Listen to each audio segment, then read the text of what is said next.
عسلامة، مرحبا بكم في فيديو جديد على قناتي مجدية هوم.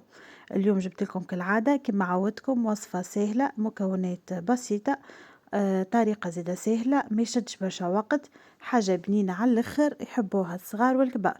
نجمو نفطروا بها الصباح، نجمو نعملوا به قيوت العشية كويستين نشربوه مع السيترونات. المهم حاجة تونسية زمنية قديمة، العباد الكل تحبها. برشا عباد يلوجوا على الوصفة. هاني جبت لكم اليوم المكونات بالتفصيل، وبقدر ربي نقدم لكم طريقة تحضير سهلة تنجم تفيدكم. نبداو على بركة الله في المكونات. ناخذوا 500 جرام فرينة، بيان سور تنجموا تضاعفوا الكمية وتنجموا تنقصوا. 150 جرام سكر، 160 مليلتر زيت وثلاثة عظمات. باكو خميرة، باكو شطر حكاية 13 جرام خميرة جاتو، باكو سكر فاني تنجمو تعوضوه بالقرفة ولا سكر زهر كيما عملت انا. 100 جرام لوز بيان سور اختيارية، اللي ما عندوش ينجم ما يعملهاش ولا ينجم يعمل كاكاوية ولا اي فاكهة اخرى متواجدة عنده. و100 جرام جلجلان احمر، حتى كان عندك الابيض كيما عملت انا حمرو. دونك طريقة زادة سهلة، تبعوني. 3 بيضات، نصب عليهم الزيت والسكر ونخلط ورشة ملح بالطبيعة ما ننساوهاش.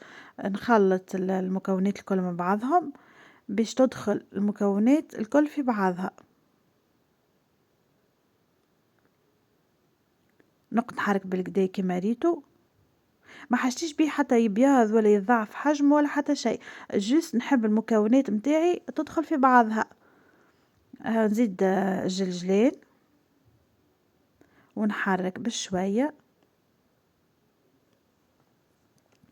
نكمل نصب عليهم كمية اللوز. كما قلت لكم تنجموا اللوز تعملوه مقصوص ولا تعملوا كاكاوية ولا اي فاكهة متواجدة عندكم. كان ما عندكمش مش لازم، وراهي ديما تجيكم بنينة.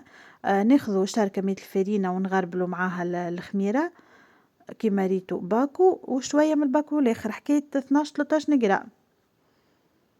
نغربلوا باش ما تجينيش الفرينة مكعبرة وتجيني بعديك مكعبرة في البسكويت، راهي تجي ما طعمها مش باهي، معناها ديما الفرينة لازمها تكون مغربلة من قبل. نحاول نخلط المكونات الجافة مع المكونات السائلة، ونتبع بشوية بالفرينة. اما راني عملت الكمية الكل، انا ما نقصتش منها. ساعات كي تبدا الفرينة تشرب ما تخليو شوية، اما انا الفرينة مريقلة وجاني رطل بالضبط. دونك لميت بشوية ومن بعديك حاولت نلمها بداية ما نعجنش، جست نلمد هكا كلمها لمات.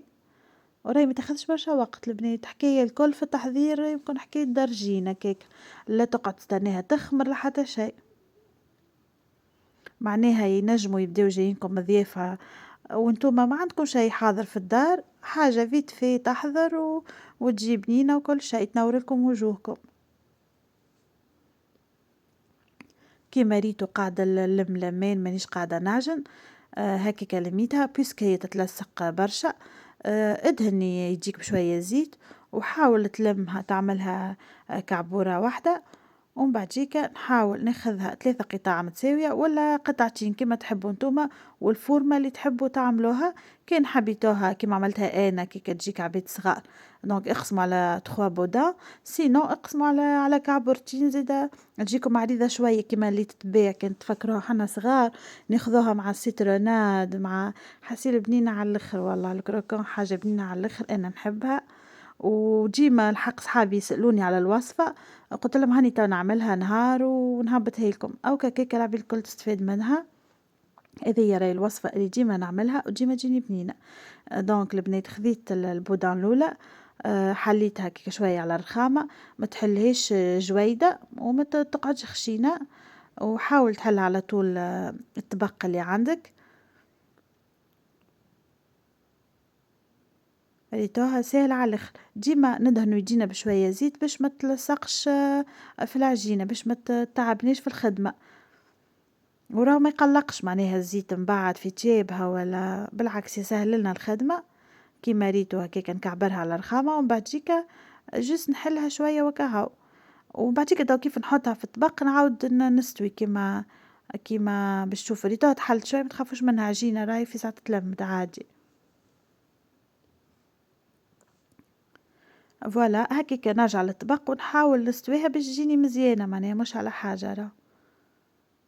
هي بطبيعتها باش تتغطى تو تشوفوا كي باش نعمل توا خذيت أصفر عظمة، زدت مغرفة حليب كبيرة وزدتها شوية نسكافيه ودهنتها، وباش نحاول هكاك نزين شوية بأطرف الفرشيطة، نحطها في الفور هاكا ولدي عاون فيا.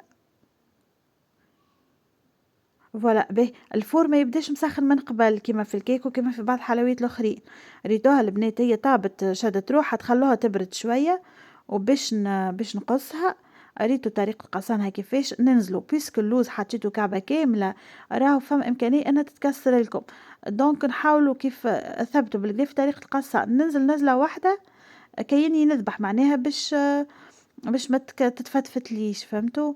نرجعها للفور باش تزيد تحمر بالكدا من فوق ومن الجناب. هايكا ما شاء الله. ريتو راهي حكاية فارغة معناها 3 عظمات ورطل فرينة، شوفوا ما شاء الله طيحت لي كونتيتي بالكدا، وما نحكيلكمش على البنة وعلى الريحة والله تشهي.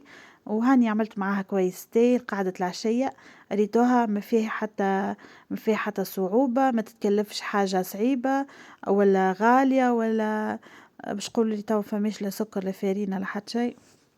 والله ربي ان شاء الله يفرج علينا.